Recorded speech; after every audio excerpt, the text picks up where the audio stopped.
नमस्कार, capital TV Uttar Pradesh देख रहे हैं आप। मैं हूं आपके साथ राधिका राज। ब्रेकिंग न्यूज में बड़ी खबर आपको बता दें, यूपी की सियासत में अभी भी डीएनए को लेकर चल रहे जुबानी हमले में अभी तक विराम नहीं लगा है। लगातार अखिलेश यादव की ओर से ब्रजेश पाठक को लेकर आरोप प्रत्यारोप लगे जा रहे हैं। लगातार वो ट्वीट कर रहे हैं। लगातार एक और वीडियो उन्होंने जारी किया है जहां पर वो ब्रजेश पाठक से सवाल पूछ रहे हैं। तो ये क्या है, पूरा मामला बताएंगे आपको मेरे सहयोगी हर्ष जी। सर, कहां से शुरू हुआ ये विवाद और अब कहां पहुंचा है? देखिए, डीएनए विवाद जो उत्तर प्रदेश के हम अंदर देख रहे हैं, क्योंकि डीएनए ब्रजेश पाठक के डीएनए को लेकर अखिलेश यादव की तरफ से, यानी उनके जो ऑफिशियल है समाजवादी पार्टी का जो अकाउंट है एक्स पर, उस पे ये कहा गया कि ब्रजेश पाठक का डीएनए ऐसी जगह का है जिसमें शायद हम नाम भी ना लें, क्योंकि रेड लाइट एरिया से जोड़ दिया गया और बताया गया कि ब्रजेश पाठक का जो डीएनए वो वहाँ का है। हालांकि ब्रजेश पाठक की तरफ से भी पलटवार किया गया और उनकी तरफ से ये कहा गया कि कैसे स्त्री विरोधी मानसिकता है, महिला विरोधी मानसिकता है। लेकिन ये वॉर रुकने का नाम नहीं ले रही है, क्योंकि अखिलेश यादव और ब्रजेश पाठक आमने सामने आ गए हैं। एक बार फिर अखिलेश यादव की तरफ से एक वीडियो शेयर किया गया है जिसमें हम देख रहे हैं कि अस्पताल की लापरवाही सामने आ रही है। ये अखिलेश यादव कह रहे हैं, आखिर उसकी जांच होगी तब पता लगेगा कि लापरवाही है या नहीं। एक महिला लापरवाही है या राजनीति? एक महिला की मौत हुई है वहाँ पे और वो कह रहे हैं कि ब्रजेश पाठक हमें जवाब देने से बेहतर होता कि अस्पताल में जाते, और अस्पताल में जाते तो शायद उस महिला की जान बच सकती थी। अब वो वीडियो फेक है, वो वीडियो कैसा है, इसकी जांच होगी तो पता लगेगा, क्योंकि समाजवादी पार्टी के ऑफिशियल अकाउंट पे भी वो वीडियो डला हुआ है और अखिलेश यादव के अपने अकाउंट पर भी हमने देखा है कि वो वीडियो डला हुआ है। और एक और बड़ी बात, क्योंकि उत्तर प्रदेश के अंदर लखनऊ में आप खासतौर पर कहीं भी चले जाइए तो अखिलेश यादव के पोस्टर लगे हैं और आगे लिखा है कि अखिलेश यादव तुमको माफ़ी मांगनी चाहिए। ये बीजेपी की तरफ से, बीजेपी के कार्यकर्ताओं की तरफ से पोस्टर लगाए गए हैं। हालांकि अखिलेश यादव कोई भी माफ़ी नहीं मांग रहे हैं। माफी मांगने के इरादे में नहीं है अखिलेश। नहीं, और अखिलेश बार बार जिस तरीके से वार कर रहे हैं ब्रजेश पाठक पर, जाहिर सी बात है कि ब्रजेश पाठक का भी पलटवार आना है।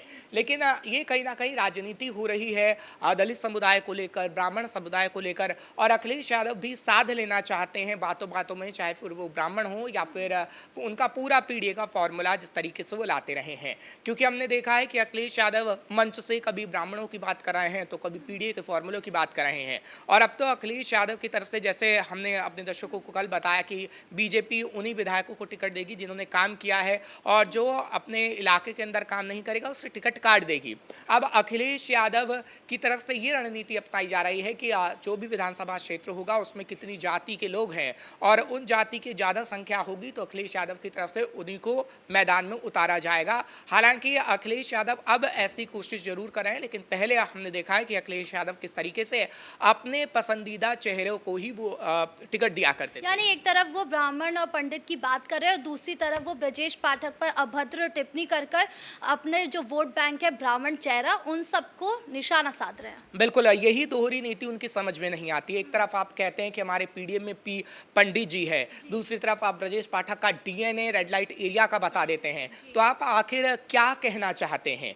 कश्मकश है या फिर आपको चुनाव को लेकर थोड़ा प्रेशर है 2027 का, या फिर आपको समझ नहीं पा रहे हैं कि आखिर आपको क्या कहना है? क्योंकि उस ट्वीट की, डीएनए की ट्वीट की हम बात करें तो ये कहा गया था कि समाजवादी पार्टी के ट्विटर अकाउंट से, जो एक्स अकाउंट है, वहाँ पर छेड़छाड़ की गई होगी। लेकिन ऐसा ना तो अखिलेश ने कहा ना किसी और ने कहा। हाँ, उसकी जांच जरूर चल रही है, लेकिन अखिलेश यादव के अगर ऑफिशियल अकाउंट से ऐसा आया है डीएनए वाला, तो अखिलेश यादव को या तो खुल के बताना चाहिए या फिर अखिलेश यादव को माफ़ी मांगनी चाहिए कि आप कितने गंदी जगह का डीएनए आप बता रहे हो। और अगर ऐसे ही अखिलेश यादव लिखते रहे अपने ट्विटर अकाउंट पे तो कहीं ना कहीं आगे आने वाले समय में अखिलेश यादव को काफ़ी नुकसान उठाना पड़ेगा। ब्रजेश पाठक इस सब पर क्या कह रहे हैं, उनकी क्या टिप्पणी है? देखिए, ब्रजेश पाठक साफ तौर पर ये कह रहे हैं कि जनता समझ चुकी है अखिलेश यादव की राजनीति को, क्योंकि अखिलेश यादव विकास करना नहीं जानते और मुस्लिम तुष्टीकरण का नाम लिया। उन्होंने ये कहा कि एक ब्राह्मण पर जब आप ऐसी टिप्पणी करते हैं, ब्राह्मण का मतलब आप समझ जाइए कि वो अपने आप को कह रहे हैं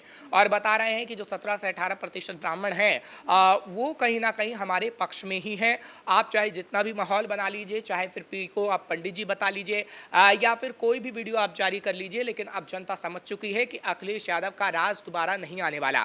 क्योंकि अखिलेश यादव का राज जब रहा था तब हमने देखा था कि किस तरीके से अस्पतालों में कोई सुविधा नहीं होती थी। हमने देखा अखिलेश यादव की सरकार में जब महाकुंभ हुआ हुआ था तो कैसी व्यवस्थाएं थी। हमने देखा है कि टूटी सड़कें और गड्ढे उत्तर प्रदेश में रही हैं, लेकिन अब चीज़ें धीरे धीरे बदल रही है। वही ब्रजेश पाठक बताने की कोशिश कर रहे थे कि अखिलेश यादव चाहे कितना भी कुछ भी कह ले, लेकिन अखिलेश यादव अपनी सरकार के दौरान क्या हुआ वो क्यों नहीं बताते। अच्छी बात है कि विपक्ष का काम होता है सरकार से सवाल पूछना, लेकिन बेतुके सवाल पूछना नहीं होता और साथ ही साथ किसी का डीएनए बताना नहीं होता। यहाँ पर मैं ये ज़रूर कहूँगा कि किसी पर आप पर्सनल कमेंट मत करिए। अगर राजनेता है तो हमने देखा है कि राजनेता हमेशा राजनीति करता है, उसे करने भी चाहिए, लेकिन अगर आप किसी पर पर्सनल कमेंट कर रहे हैं तो कहीं ना कहीं आपको माफ़ी मांगनी चाहिए, या फिर आपको बताना होगा कि आपने किस वे में वो डीएनए वाला आपने ट्वीट किया है। इस बयान के बाद हमने सुना था कि डिम्पल यादव का जिक्र जो है ब्रजेश पाठक ने किया था, जिसके बाद डिम्पल यादव का कोई बयान आया क्या? उन्होंने कुछ डिम्पल कहा? यादव का कोई बयान नहीं आया, लेकिन ब्रजेश पाठक हों चाहे फिर सीएम योगी आदित्यनाथ, वो दरअसल इस बहाने आधी आबादी को साधने की भी कोशिश कर रहे हैं, क्योंकि केंद्र में हमने देखा था जब लोकसभा चुनाव हुए तो प्रधानमंत्री नरेंद्र मोदी की तरफ से भी आधी आबादी को साधा गया था, क्योंकि हमारे देश के अंदर या कई राज्यों के अंदर मैं बात करूं तो वहां पर महिलाओं की संख्या कम है, लेकिन सबसे ज़्यादा महिला ही वोट देती है।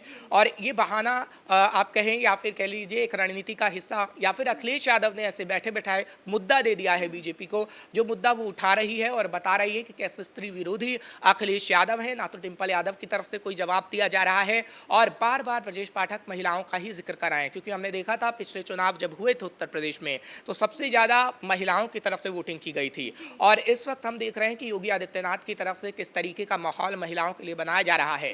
पहले रात के अंधेरे में महिलाएं नहीं निकल सकती थी, लेकिन आप चाहे नोएडा चले जाइए, लखनऊ चले जाइए, वाराणसी चले जाइए, रात के समय में लड़कियां घूम सकती हैं। ये बदलाव हुआ है और यही बदलाव शायद अखिलेश यादव को नजर नहीं आ रहा और इसलिए ये अखिलेश यादव इस वक्त बौखलाए हुए हैं। आपको लगता है कोई बड़ा एक्शन हो सकता है अखिलेश यादव या समाजवादी पार्टी या आईटी सेल पर? देखिए, अगर मैं योगी आदित्यनाथ की बात करूं तो योगी आदित्यनाथ सीधे तौर पर अखिलेश को संदेश दे चुके हैं कि आप अगर कोई भी भाषा का इस्तेमाल कर रहे हैं तो मर्यादित शब्द होने चाहिए। ये बात भी कही गई है सीएम योगी की तरफ से। लेकिन ये मामला यहीं पर रुकने वाला नहीं है। अगर जांच में पाया गया कि वाकई समाजवादी पार्टी के एक्स अकाउंट से ये ट्वीट किया गया है तो हाँ, कार्रवाई भी हो सकती है।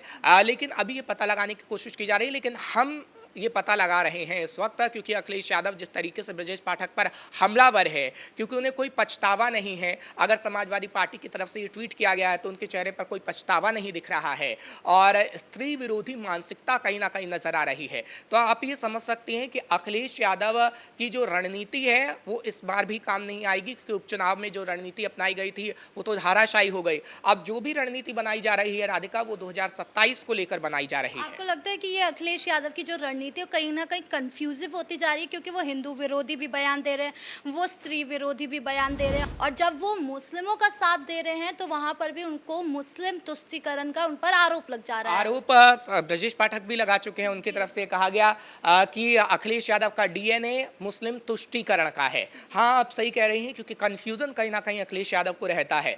जब अखिलेश यादव प्रेस कॉन्फ्रेंस करते हैं तो पीडीए का फॉर्मूला तो ज़रूर बताते हैं, लेकिन फिर पी में पंडित जी जोड़ देते हैं और उसके बाद अखिलेश यादव मुसलमानों के मसीहा बनने की भी कोशिश करते हैं और बताते हैं कि हम मुसलमानों के लिए क्या क्या करेंगे। भाई, आपकी जब सरकार थी उत्तर प्रदेश में तब आपको ये सब चीज़ें करनी चाहिए थी। अब आप जब सरकार से सवाल पूछ रहे हैं, अच्छी बात है, आप सरकार से सवाल पूछिए, लेकिन आप देखिए कि उत्तर प्रदेश का मुसलमान आपसे कितना नाराज़ है। कुंदरकी एक सबसे बड़ा उदाहरण है, मिल्कीपुर सबसे बड़ा उदाहरण है कि किस तरीके से मुसलमानों ने बीजेपी को वोट दिया है। हाँ, हम ये कह सकते हैं कि बीजेपी ने अपनी रणनीति बनाई है और जाति जो जाति वहाँ पर सबसे ज़्यादा है वो कैंडिडेट उतारा गया है, लेकिन मुस्लिम कैंडिडेट नहीं था। उसके बावजूद मुस्लिमों ने वोट दिए हैं कुंदरकी में भी और मिल्कीपुर में भी। अब 2027 में देखने वाली बात होगी कि आखिर जनता के मन में क्या चल रहा है, क्योंकि जनता इस वक्त अखिलेश यादव को पहले ही टटोल चुकी है। अखिलेश यादव को देख चुकी है कि कैसे मुसलमानों का भला नहीं हुआ है। और आप कहीं पे भी उत्तर प्रदेश में चले जाइए, मुसलमानों से आप बात करेंगे, खासतौर पर लखनऊ में ही जो उत्तर प्रदेश की राजधानी है, उस लखनऊ में आप जाएंगे तो आपको पता लग जाएगा कि मुसलमान किस तरीके से अखिलेश यादव से दूरी बनाने का काम कर रहे हैं। और जिस तरीके से ये बयान दे रहे हैं, आपको लगता है कि इसका खामियाजा उनको आगामी चुनाव में बिल्कुल, अब मिलेगा? 2027 में इन्हें भुगतना पड़ेगा परिणाम, क्योंकि ये परिणाम भुगतने के लिए आप रेडी हो जाइए, क्योंकि आप इस तरीके के अगर बयान दे रहे हैं तो कहीं ना कहीं जनता समझ रही है उत्तर प्रदेश में वो वाली बात नहीं है जो मानसिकता पता चल रही है। 2013 में हुआ करती थी। अब 2025 का समय है, जनता समझती है कौन हमारे लिए सही कर रहा है, कौन गलत, और अखिलेश यादव कुछ भी गलत करेंगे तो 2027 में वो वापसी नहीं कर पाएंगे, और योगी तो कह रहे हैं कि 2047 तक वो वापस नहीं आ पाएंगे। इस मुद्दे पर तमाम अपडेट देने के लिए आपका बहुत बहुत धन्यवाद। यानी कुल मिलाकर अखिलेश यादव जिस तरीके से डीएनए को लेकर लगातार बयान दे रहे हैं, लगातार वो ब्रजेश पाठक पर निशाना बना रहे हैं, इसका खामियाजा उनको आगामी चुनाव में भुगतना पड़ सकता है। ब्रेकिंग न्यूज में इतना ही। कैमरा पर्सन कुणाल के साथ मैं राधिका राज।